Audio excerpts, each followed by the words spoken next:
Bros and heroes. Gonna tell you about bros and heroes. Gonna tell you about comic books, Costumes, facts, boots, and other stuff. in this week's issue, Peacemaker.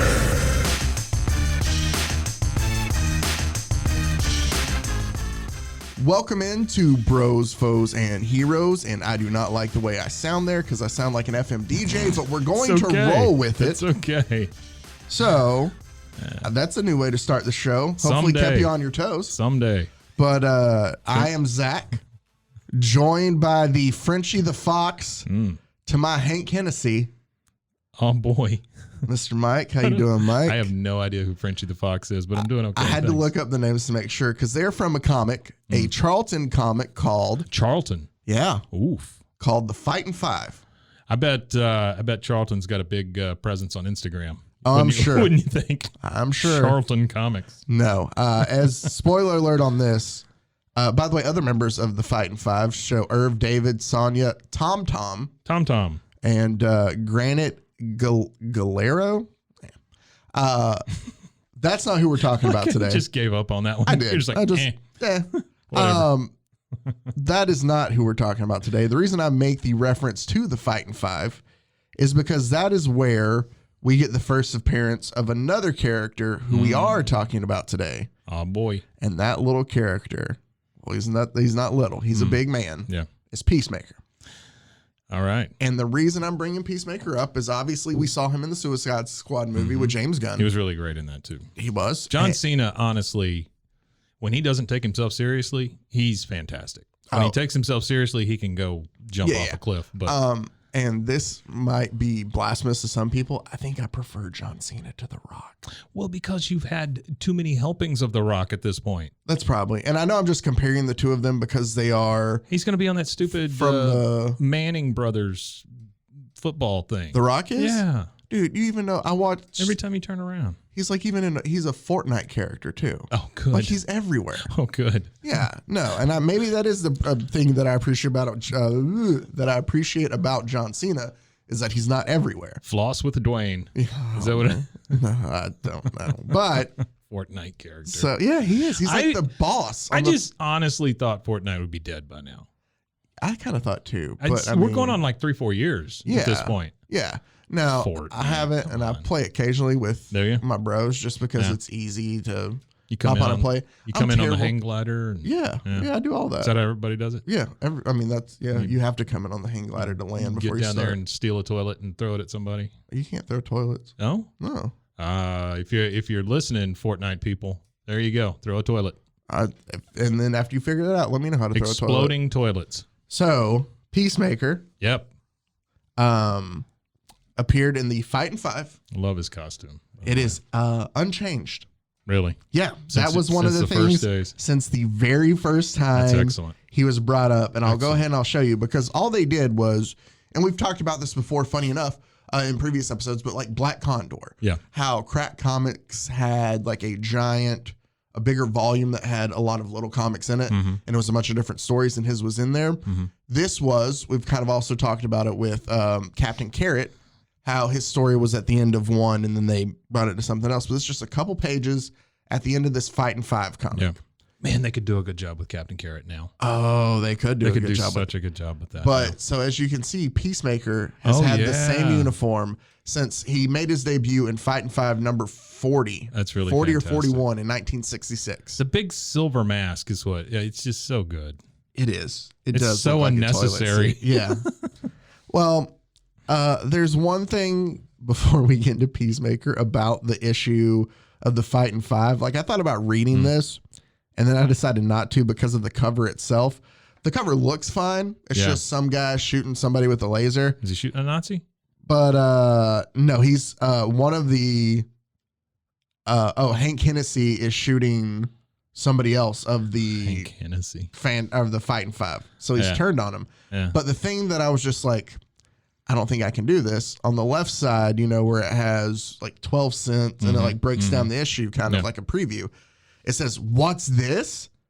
Hank has turned on his comrades and joined the Agents of Death." Oh, man. And it's spelled out, and it's an acronym Oh, because okay. everything needed to be an acronym right now. Sure. So DEATH is dedicated enemies of and traitors of humanity. Oh, no. They use the A as the and it doesn't make traitors any to humanity. sense. Well, why isn't it death? I mean, it should be another T. Yeah, it's but dedicated enemies of and traitors to humanity. Fantastic. So Good job, like, Charlton. Yeah, I was like, man, whoever that A is has to be the weakest Charlton Comics. Tell me about that. All Do you right, know anything about it? So I know a little bit about this. So Charlton Comics was around. Because that sounds like, the time of like baseball cards, bubble gum. Yeah, no, it's 60s. Here's what I know about Charlton. Okay. So basically Charlton had their comics and eventually they went out of business and DC bought all of Charlton Comics. Okay, I got you. So Peacemaker himself. So they just bought all the characters, basically. Exactly. Yeah. They bought all the characters from Charlton. Sure. Peacemaker has 5 appearances in Fightin' 5 comics where they continue a story. And then he has his own 5-issue run with Charlton afterwards. And that's it. Okay. So 10 appearances for Charlton.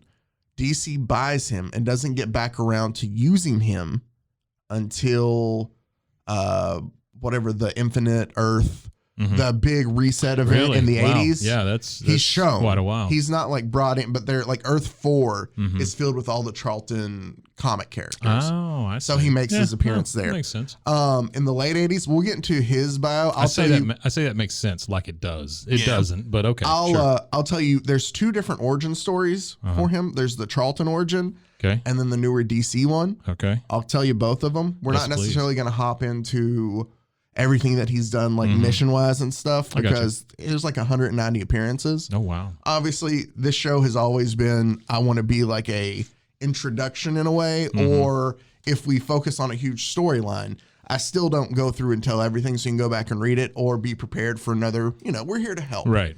So absolutely, I think that's what anybody would say about this podcast. Exactly. We're We're here to help. Yeah. You can make your donations payable to. Hello, how can I help you? So let's focus on the Charlton one first there. And basically what happens, well, I'm thinking, let me go ahead and share this tidbit first because I don't know where else we'll be able to bring it up. Bastard son of a butterfly and a machine gun. No, he's not. Funny you brought up a butterfly because the Peacemaker series is out as well, and it's fantastic. The HBO Max, right? HBO Max. And I might just touch on it a little bit at the end. Yeah, please. I have not seen them. You have not seen them? I've seen all of them. You've seen all of them, yeah. Butterflies are a very pertinent point of the show. So it's funny that you brought that up. But I read where when Alan Moore was doing Watchmen, instead of creating his original characters at first, because he worked for DC, right, he had found all those Charlton characters that were from like the 60s that he was going to use. And DC said, no, why don't you just go ahead and make your own characters instead? But there was a point in time where apparently he was going to use these characters, and the role of the comedian was going to be Peacemaker. Oh, cool. So if you've read through Watchmen or seen Watchmen and all that, Jeffrey Dean Morgan's character was going to be Peacemaker. Oh, wow. So he actually would have made a good Peacemaker, I think. Well, I don't think that Jeffrey Dean Morgan himself would have. I'm just saying, like, the character. Saying, you put that toilet seat on his head, it would have been pretty good too. Because he's very dry and he can. Yeah. But I don't know that he could play stupid though. That's the only thing. Yeah, Cena plays stupid, so like he can play the. We'll save it for the TV show. Yeah, I got you. Sorry. So the Charlton comic origin is very simple. Basically, he's like I'm trying to find the exact. Here it is. Charlton, brought to you by. His name is Christopher Smith still. So that's the cool thing too, is they haven't really changed his name with the other origin. I'll show you how they did a little bit, but for the most part, he's Chris Smith through everything. Okay. So even back in '66, Christopher Smith was a envoy to the Geneva Arms Conference, a man dedicated to peace. Sure. He's an envoy to the Geneva Peace Conference. Is that what you said? The Geneva Arms Conference. Oh, I had it absolutely the opposite. I said Peace Conference. You said Arms Conference. So he shows up for this thing. He's like flying with the secretary, and they know about this guy who's trying to cause all sorts of problems. He's basically like a warlord, for lack of a better term. Okay. Like he sells guns and arms all that. dealer. And he's trying to start wars. Sure. So it's good for business. Exactly. Peacemaker knows this and knows that he needs to stop Emil Bork. Emil Bork. B-O-R-K. He just calls him Bork a lot. Bork is the evil guy. All who's I can think selling, of is the Swedish chef. Yeah. Bork. Exactly. So he's fighting the Swedish chef here. But no, driving in his limousine to the conference through the mountains. Sure. Bork attacks his limo. I like how you say all these things like it's just natural. Or it's just normal. You know, driving in a limousine through the Alps. Well, he's attacked by Bork. That's the thing about these 60s That's comics. what I'm saying. Is some of them you're just like, okay. Yeah. And there's a part we'll get to again. So that is the thing about comics. They do want you to just suspend all disbelief. Yeah. It's like, and this one a little bit. And he's got a hand for a foot. So they basically kind of pretend to be dead in the limousine. Like they just like lay there. Sure. And the bad guys, the henchmen grab the... Wait, does something happen to the limousine? No, like the limousine just like comes to a stop. The limousine and then they all go, we're dead. Yeah, they're just like, they're laying there and the guys go in to like grab the briefcase that his files are in. Yeah. And they open it and it's filled with a poisonous gas. Oh, yeah, that of course. kills them. Sure. And like he tells his secretary, like, hey, I did that on purpose because we can't let these. Yeah. Can't let these Borkites get then around. He shows up at this Geneva Arms conference. Okay. And you would think that Bork would be like, Bork. Oh, what are you doing here? Nope. He's just like, hey, Mr. Smith, you know, you were a very, very well-informed guy. Glad to see you here. Like he's just trying to play off the fact that I guess he did it. Yeah. Well, I that's kind of like Goldfinger or somebody like that. You know, they're like, oh, Mr. Smith. Exactly. I'm trying to find. It's lovely to see you. Just the most ridiculous explanation for war. Hold on. Do not pet my cat. Well, no, like, so they're sitting there and they're talking. Two diplomats are. I guess this happens a little bit later. Two diplomats. So we have the CIA thinks Bork is plotting to start a brush fire war in their country next. Those diplomats have been warned about Bork, but he seems to have them hoodwinked. Like he's, you know, talking into selling stuff. Yeah. Christopher Smith realizes that he's unable to stop Bork with using Bork. It just sounds like it's a terrible. It sounds stupid, yeah. But with his, you know, he's an envoy. I'm trying to think his basically, you know, through his means of doing it all legally, like he has no recourse to talk to senators to get him taken care of. So he has to use violence. Okay. And he has a secret room in his house already. Christopher Smith does. That is just filled with weapons. Okay. Well, he is. I mean, I get it. Yeah. And he created all of these. Oh. Right? Okay. And dude's got some time on his hands. Yeah, it says inside, this is him walking to the secret room. I just have to read this verbatim. Verbatim? There we go. Yeah. Verboten. He fights him later in the comic, Verboten. In the great cellars, there is a thick steel door. No man except Christopher Smith has ever been in the room beyond. And then Chris says, there is no way. And they walk into it and it's filled just like head to toe with just weapons. Yeah. It says, inside is an arsenal of the most potent weapons ever devised by man. He has designed all of them. But as a man dedicated to peace and nonviolence, Christopher Smith has sworn never to use any of them. And he goes, if Bork is permitted to continue, he will involve half the world in senseless war. In this case, violence must be met with violence. Although violence is against everything I stand for, there's no other solution. And so that's where he dons the Peacemaker costume. Yeah. And he's going to go fight. So this dude has no real superpowers. No. He's just a guy who likes to shoot things. Basically. Yeah. Okay. Well, that's the thing too, is like in that explanation, I'm vowing to use the one thing I never wanted to use. Yeah. I don't know about you, but usually when you try not to do things, you don't have it around. Like, hey, I'm not going to, you know, eat as much chocolate. Sure. I'm next time I smoking. go, I'm not going to have a pack just laying around. I'm not going to buy chocolate next time I go to. But this guy's like, man, I love peace so much. Let me go build guns down in my lair. Also, let me have a superhero costume already made for something that I never want to do. Yeah. Yeah. Right? Yeah. Thou dost protest too much. Yeah. Yeah. There's also a part, I can't find it, but I can just tell you what it is. When the, like, two of the people were talking about a potential war. Mm-hmm. And I guess Charlton writers were trying to be like, we need to make it sound like a real deal, but not upset anybody. Mm. So it was like, well, he's really talking to that country down there in South America. If the country in South America gets word that the other country that is also in South America has problems, then we could have problems between two countries in South America. And you're like, okay. Wow. Yeah. Like it's just the most specific. Half-hearted. Mm.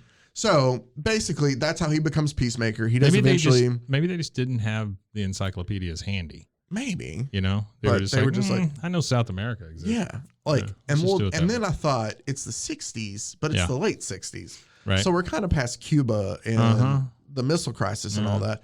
Granted, that's not South America though either. No. So I was like, what are they trying to Sandinistas were way later. Yeah, but I don't know. Maybe I think comic books, kind of like tenure, they're always focused on bad guys living in South America. And the reason I say that is, remember Snowflame was in Bolivia. Oh, yeah. Oh, yeah, because all the cocaine. All the cocaine. Yeah. So I'm thinking. Snowflame. So here's we have our second rule. We haven't even really talked about the first one, but I'm making them right now.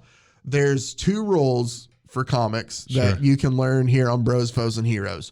Rule one is every professor is worried about tenure. Absolutely. Every bad guy almost. Every bad guy too, even if they're not a professor. And rule two, South America is always evil. Oh yeah, sure. There's nothing good that comes out of South America. They eat guinea pigs down there. Do they really? Yeah, Argentina. I didn't know that actually. They farm them and eat them. You know, I always wanted to go to Brazil though. Yeah. Yeah, when I was in 4th grade, I did like a giant, like, you know how you have to do reports? No, I had to like type up and do a report on it. I did a giant diorama. For some reason, it had a baking soda volcano right in the middle of it, right by that big Jesus statue. I had it coming out. But I failed that one. So yeah. You failed it? No, I didn't. Oh, I was just saying, that'd be great. Putting the volcano in the middle of it. They were like, "This is that's not there." No, that doesn't exist. And I was like, "No, this is New Brazil." And then I had like New Brazil. And then I just had like pictures of like scantily clad women from Carnival just smacked all around it. Zach, why all the Legos? I don't understand. You tried to build accurate looking stick figures. All right. So these sexy ladies built out of Legos. No, I just printed them off on my little inkjet printer. Sure, yeah. And then I had to cut them out and just like glue them to the. It took hours. Well, yeah, because I had my 14.4K connection. That's right. And I only had my 10 hours of Netflix of Net Zero that I couldn't use up. Yeah. And heaven forbid my grandma didn't have to call because it kicked me off the internet and it'd take me another 30 minutes for it to print anything else. Yeah. Grandma. All right. So now that we're back here in 2022 instead of 1996. Actually, I don't think I had the internet in 96. I don't think I got to the point where I was using the internet regularly to like junior high. I'm surprised you're not a supervillain at this point then. Just because you didn't have any internet. I didn't have any internet. I didn't have any internet, and I love South America. I do. I want to go to South. Man, if I come in here one day and I start talking about tenure. Yeah. I know there's a problem. Call the cops. Sure. I think you need to go and look for a secret room at his house, cops. He's a teacher. I'm thinking there's probably some guns in there. He's not a teacher and he never has been, but he's worried about tenure for some reason, please.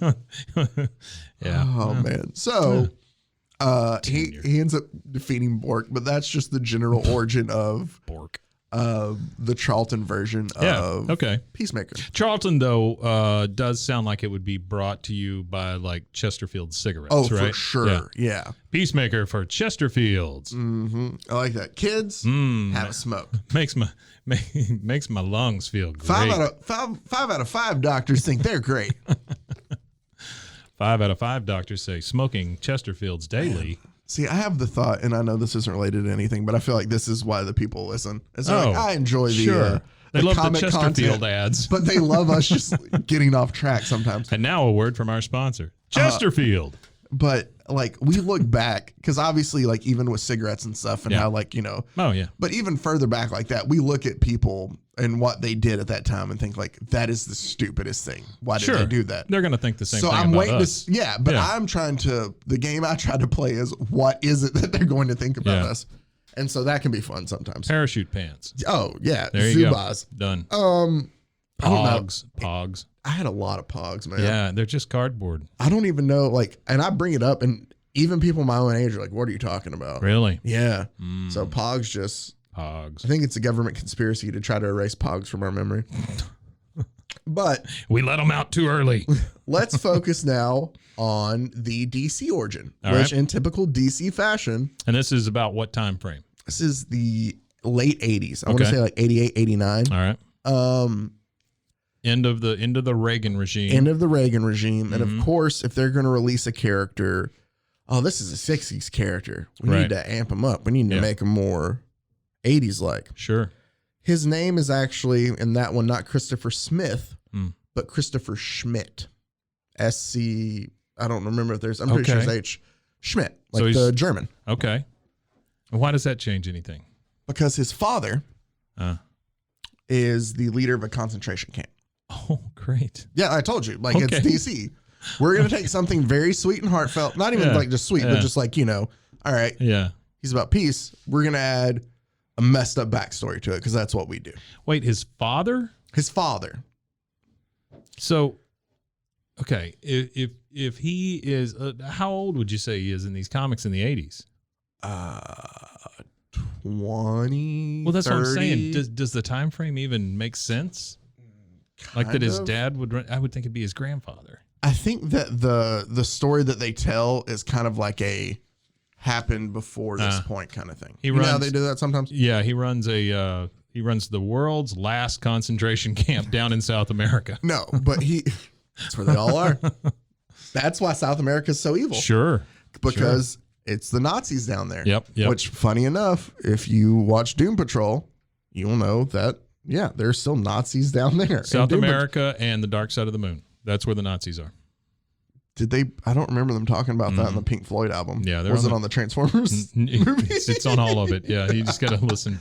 I got to play it backwards. Yeah. His father was a leader of a concentration camp responsible for at least the death of like 50,000 plus people. Sure. He gets really sick. His dad does. No, I'm saying like his bed frame. It just won't even stand anymore. It's got so many notches on it. Man. Sorry. So stupid. No. So his father gets really sick. Yeah. His father refuses to basically lose to this disease. I don't remember if it's cancer or what. Sure. So he kills himself in front of 5-year-old Chris. Oh my goodness. Yeah. So Chris. Wow. DC just really put the hammer down, didn't they? So not only is his father a Nazi war criminal, but he also killed himself in front of his 5-year-old son. Yeah, well, so Chris is messed up to begin with. So setting him up for success. Typical DC fashion. Yeah. Right? Yeah. So remember how Batman's parents were dead? Let's do that. Yeah. But also Nazis. Okay. Yeah. So he joins the army. Kids love it. He joins the army eventually, or some sort of military organization. Yeah. This is after they move to the U.S. And his mother changes their name from Schmidt to Smith. Ah, okay. So he's back to being Chris still Smith. Kind of fits, yeah. Yeah, but she just didn't want like if anybody, I don't know. But there's a mission that he goes on where he kind of snaps a little bit and ends up killing like innocent men or innocent women and children in the mission that they're in. Oh no. And so he's like taken to trial in a way for it for war crimes. And instead they enlist him, instead of him like going to jail or they enlist him in the like a Peacemaker program. Gotcha. And they train him into being a good Peacemaker. Guy. Okay. Through all this though, there are times where what organization is training him? I mean, is it just the government? I think so. I mean, because that's easy, right? I think it's just the government at first. Like eventually, obviously, it's like in the Suicide Squad where like Amanda Waller will. Yeah. I didn't realize. I didn't know if it was like the government or if it was some sort of superhero organization or whatever. That Here was it is. Making No, I'm finding Here, I'll read it directly from Comic Vine. Okay. Which is, if you ever need to look up anything, great website. It's Comic Vine. Comic Vine. Christopher's. So also, what I haven't mentioned is through all of this. Well, here, let me read from them, so I can get a better way to do it. Here we go. So I told you that Christopher fired upon the village inhabitants, killing men, women, and children. Right. He was court-martialed and sentenced to life imprisonment at Leavenworth. Gotcha. Near the end of his second year of imprisonment, he was offered a pardon if he joined Project Peacemaker. Okay. A top-secret, high-tech, independent anti-terrorist squad. 8 months into the project, 8 months into Project Peacemaker, it was shut down and quickly became lost in the bureaucratic shuffle. Chris was able to walk off the base and disappear without incident. A year later, Chris reappears using his father's business and heading the PAX Institute. Apparently, his father did something once they came back to the U. Or I don't remember all that. It's not important. Don't worry about it. That Peacemaker program, oddly enough, now known as Wendy's.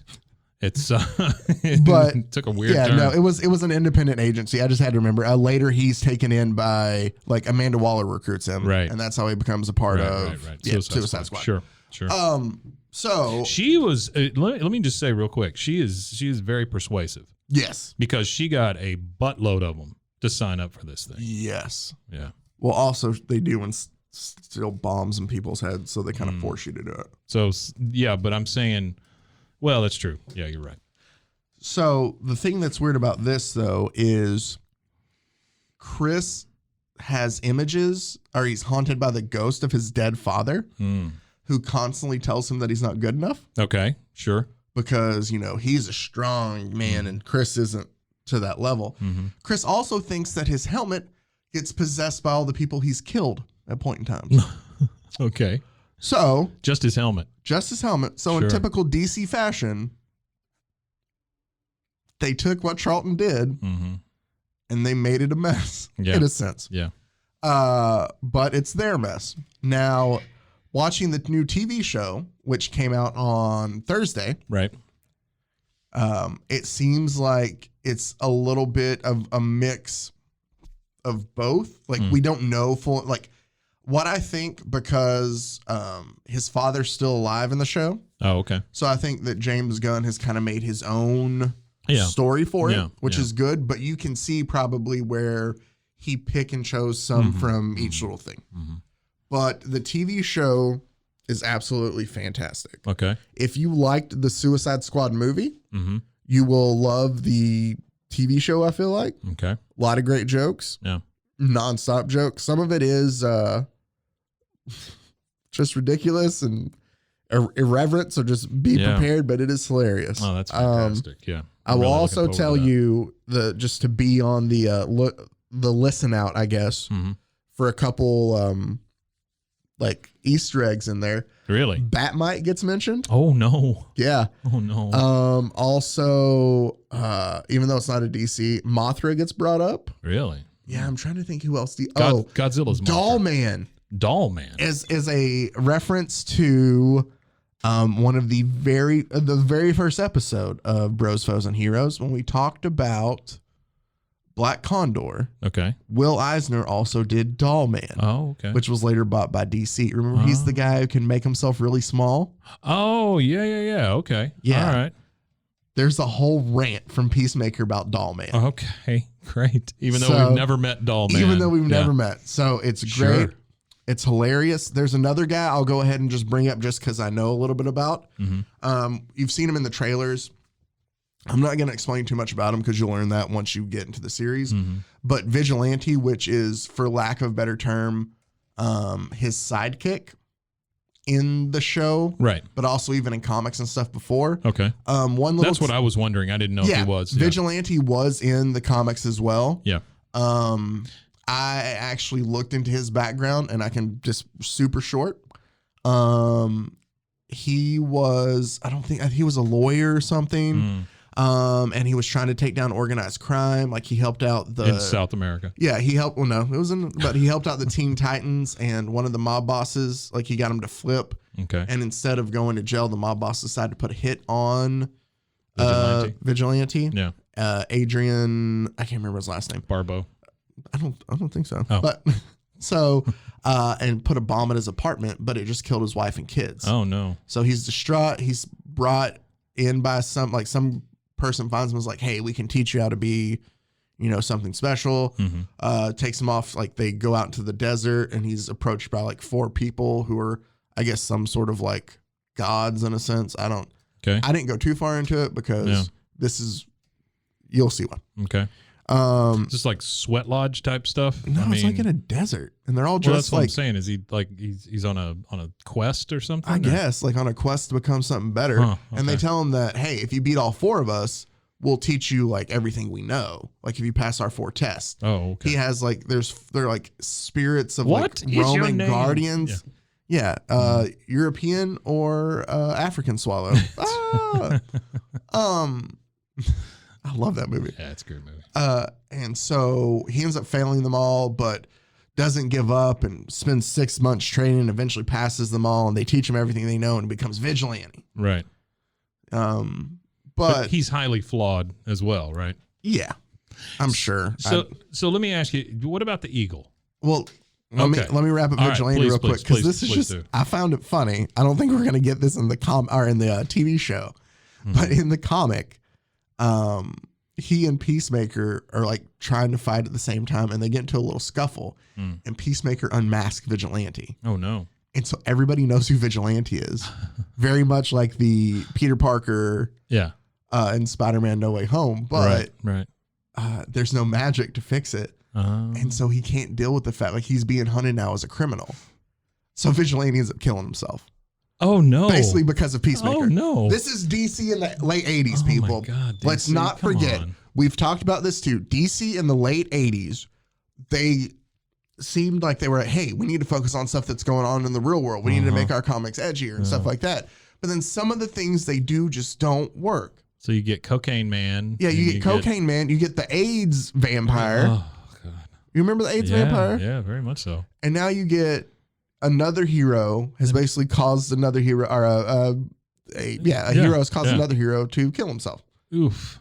Hey, DC during the late 80s. Go ahead and read you something. Good job, DC. But I can tell you the series is a lot more funny than that. Yeah. And even if hardly something any like suicides so far. Well, yeah, not. Yeah. But even if it did happen, I feel like it'd probably be.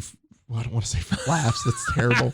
I don't think we have to worry about that in the series. Is what I'll say. Now, Eagly. Yeah. I thought that I saw Eagly in the very first origin of Charlton, but it was just him falling out of the sky and almost hitting an eagle. No relation. All right. There's no reference to Eagly that I came across. So Eagly is a wholly new invention. I don't know about that because there's 190 appearances of Peacemaker. Sure. So in the like 5 to 10, I probably read about 8 different issues. He did not appear, but that doesn't mean that he's not there somewhere. Yeah. I will tell you. I love the idea that he just carries an eagle around with him. Dude, it's so great. Leaves him in the car. There's a quote in, I can't remember what episode it is, but Eagly flies into the back seat as they're like trying to get away. And one of the Harcourt is her name, but she's part of the like the squad. Who does Argus? She's part of the Argus team that's there for Peacemaker. And she goes, that thing better not shit in the back of the car. And she goes, is it potty trained? John Cena goes, is it potty trained? No, that's how you crush an eagle's soul. Something to that effect. It's great, though. That's really great. All of it's great. There's a hilarious, long, really inappropriate Louis C.K. joke that's in there that's great.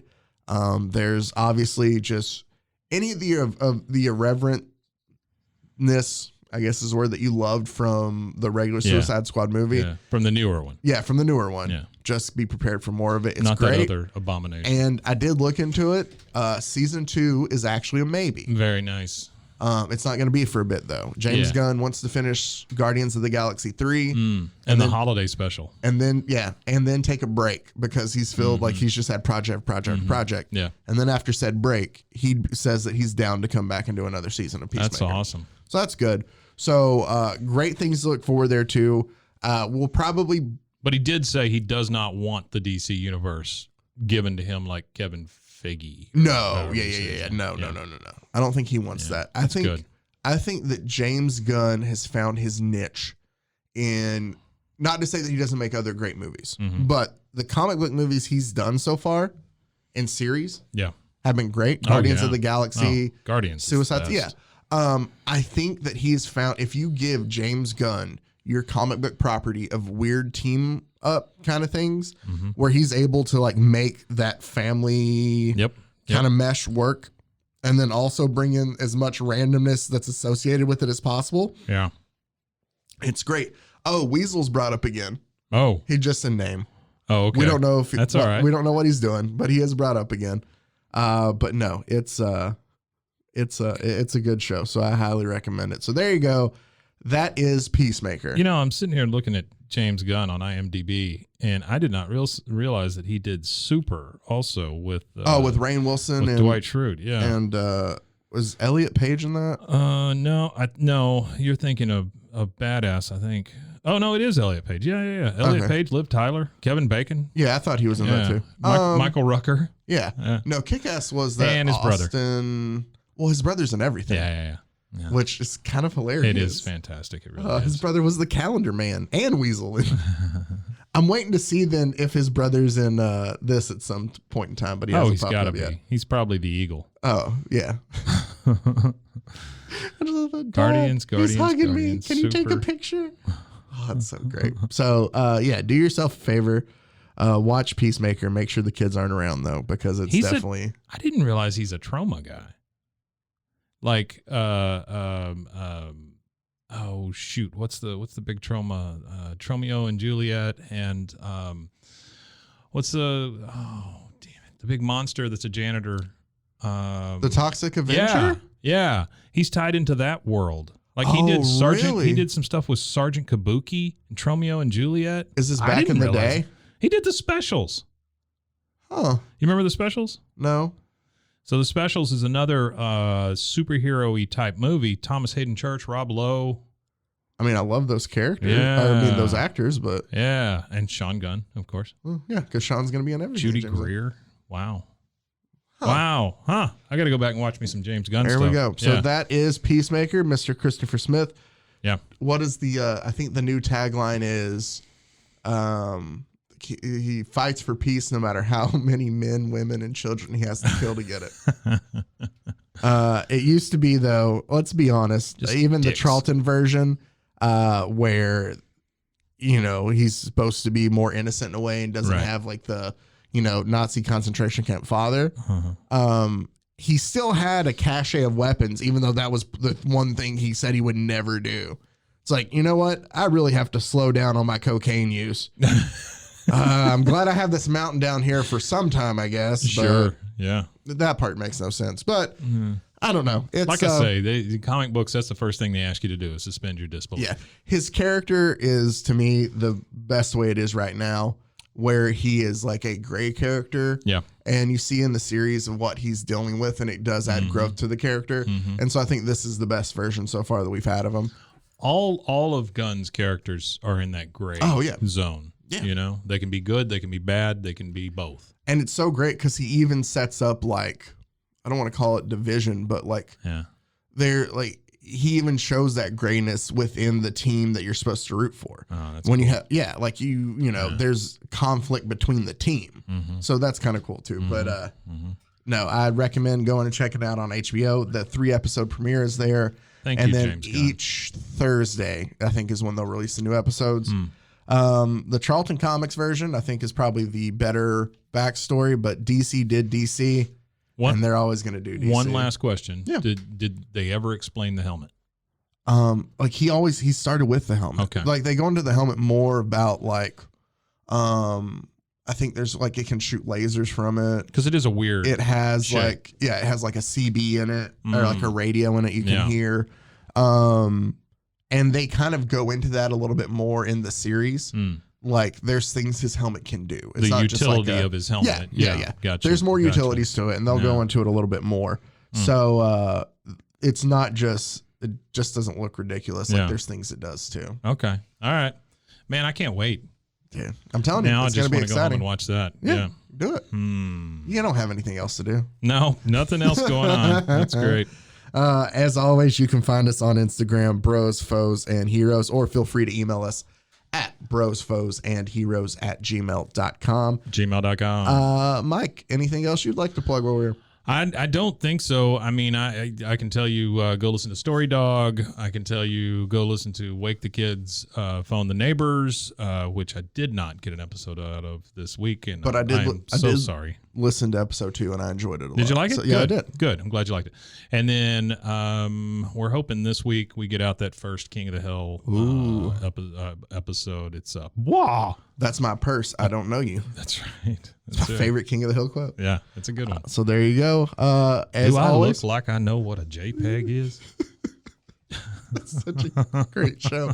I enjoyed it so much more the older I got. Yeah. Like watching it as a kid, I was like, this is kind of stupid. Watching it now, I'm like, this is hilarious. No, it's excellent. Yeah. Good writing. So that's stuff you can look for there. That's all I got. Yeah, and you can find us at roguemedianetwork.com.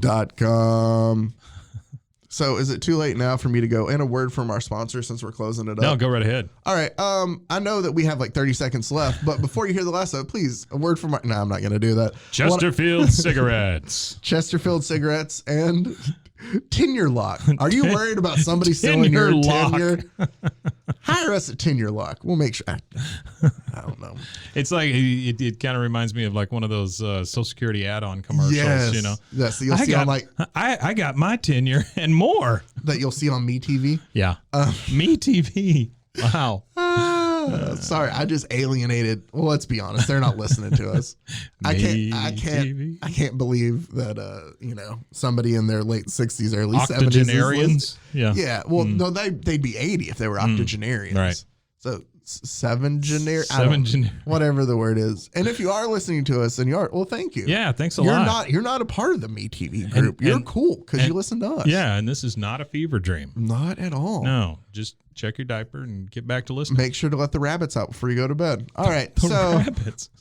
I don't know. I just thought that you become less lucid. You just think old older. people keep rabbits. Well, no, I just think that you just kind of lose your mind the older you get. Oh, okay. So at rabbits. least that's how I'm going to go out. Sure. It's just eventually I'm going to get too crazy. And when you start buying rabbits, we know it's happened. You'll know. Okay. Yeah, that should be your third thing. If I start talking about tenure, if I want to go to South America, if I start buying rabbits. Yeah. What would your evil superhero name be? Oh, did I tell you? The Hutch? No. Oh, for your rabbits. Yeah, I like that. The Hutch. The Hutch. No, I came up with the idea of... That would mean you keep the rabbits in you, which is weird. Oh, that would be really weird. Unless I built like a giant suit that like cased them in and I just opened it up and I could train killer rabbits. Well, and you could fight fox people. You could fight the weasel. Yeah. Anything that would get your rabbits. I just go after vermin type heroes and supervillains. Snake. Yeah. All right. Well, that's all for us today. As always, we appreciate you listening. Yep. And until next time, we expect you to tune in. Yep. Please.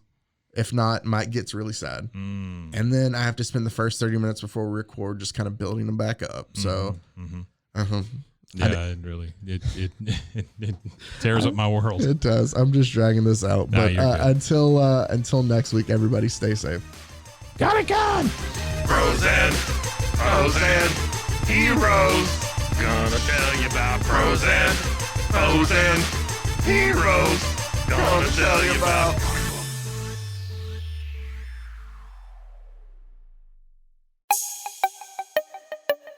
This has been a Rogue Media podcast.